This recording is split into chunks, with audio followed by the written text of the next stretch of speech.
Can you put that in Fortnite terms? What does that mean? I'll put it in Fortnite terms. Everybody thinks that most people are going to be unsuccessful. That's why most people are unsuccessful. Why can't we walk around wishing the best of people? Looking at bro, I went to a hotel. I know it sounds crazy. I went to a hotel. The guy was mopping the floors. He was a janitor. I've done janitor work, so we're just talking. And he's sitting down with his phone during his break, scrolling through TikTok. And I literally go and sit down with him. We're having mate. We're sipping mate. It's an Argentine herb tea. And I ask him, hey, what are you doing in your free time? I was like, why is it that you're choosing to do this? And we start chopping it up. 10 minutes in, he tells me that he used to own a business, but that he quit because he went into debt. He couldn't make it. He lost hope. And where did he end up? A janitor. Why? Not because a janitor is a measly job, but because he didn't have the right tools, the right knowledge, the right circle, the right information, and he lost hope. You know why he lost hope? Because the environment around him told him that he was going to lose. But what if the environment around him was positive and empowered? And so you know what I said? Bro, go back and start the business again, bro.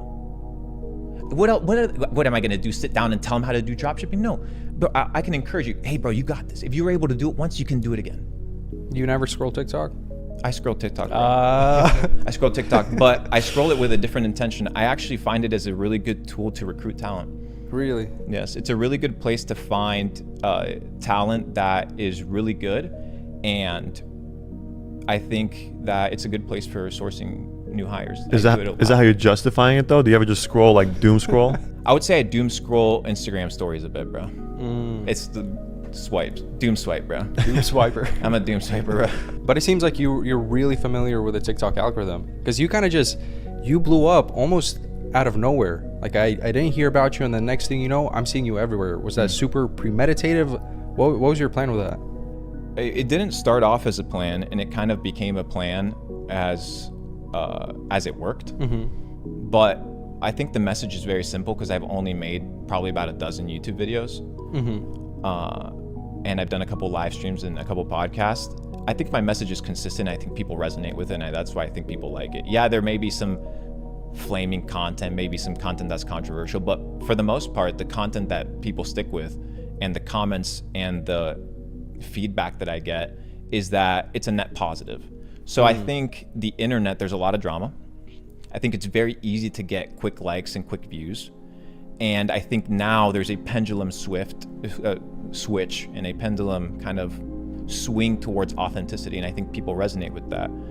I would like to believe that a reason for my virality and for people resonating with this is because I don't really attach myself to the message that I'm speaking. I don't think it's my message. I think these are fundamental truths of the world, and I'm just sharing them in the way that I've experienced them. I'll give you kind of an example. When you called me the other day, I was excited to talk to you because I think that you have a great platform. I think you have a great platform because you are both funny and you have the ability to introduce concepts in a way that people can digest them. And I challenged you to something. I said, figure out the purpose for your content, not just make content for AdSense revenue. Like, yeah, okay, cool.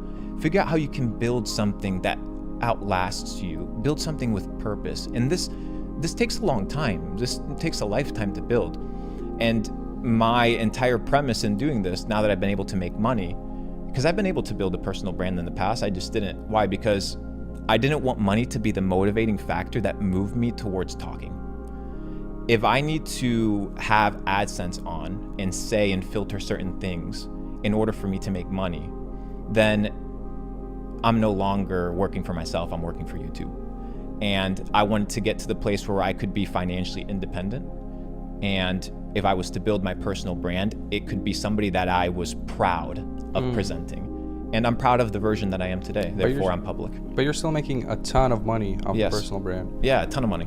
So I mean, like, the AdSense being off is one thing, but you could talk about but the personal brand isn't what is making money. What is making money is that I've built a product and a company that serves people well, and people like it, and people share it, and people enjoy it. If not, people wouldn't buy it.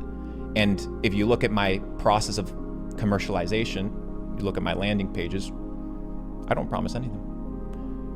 I just have a club. I have a community of entrepreneurs and aspiring entrepreneurs that want to create, multiply, and preserve wealth. What is wealth? Wealth is abundance in every aspect of life. It's not just money. So if people resonate with that message, join me on this journey. If not, on your way, brother. We're continuing on this journey to a million glitches all around the world, with or without you. What's glitches? Glitches in the matrix, bro. There's two concepts. You see bots. You've heard this concept of NPCs. NPCs are people that operate off of default scripts. Your brother. Pointed at you. Yes, because your brother was operating off of a default script. It's okay, brother. It's not a big deal. Your brother was operating off of a default script. It was. I made that very clear. Was operating off of that. And this is the thing. When somebody identifies the NPC-ness in us, we need to have the humility to be okay, to be like, okay, this person is trying to check me out of automation. So what I'm conveying here is your brother was acting out of preconceived, autopilot decision-making. He instilled that through you. His NPC-ness, right, was being diverted to you. He turned you into an NPC. He NPC'd you. Collateral damage. I'm trying to do the opposite. The glitch is the opposite than the person that runs off of the default scripts. The person that is a glitch runs off of their own scripts. They don't fit in. They are an anomaly. I think you're a glitch. I think you're a glitch in the making. I think you still have a lot of preconceived notions about reality. Like what? I would say part of your identity hides behind comedy. Which is good. And I've seen this because I have a lot of friends that are comedians and that are really good with jokes. But that doesn't allow for people to see you the way that I was able to see a part of you that I think is really special. And I think that that's what you're trying to do with this podcast. And I think if you can bring that part out, extract the YouTuber, and just people be able to sit with the wisdom that you've been able to accrue. And bro, you've been able to build a business. I mean, I'm still setting up the lights, but... Brother, how old are you? 22. You should be very proud of yourself. You have things to teach. How you teach them, how you convey, how you inspire. That is your duty. But I think I want to teach through comedy. Yes, that you attracts can. people. Yes, so that's why would good. I change? You don't want to change that. Okay. But once you attract people, good. How are you going to impact people? How do people get to know you beyond being a Kevin Hart or a funny YouTuber that makes viral videos? How do you fundamentally, to the core, radically change somebody's life based off of not business, but based off of your belief in your worldview? And how do you allow the things of the world to blur your purpose on why you're actually here? What was the question of that? I don't know. We're just having a nonchalant conversation. It's nonchalant.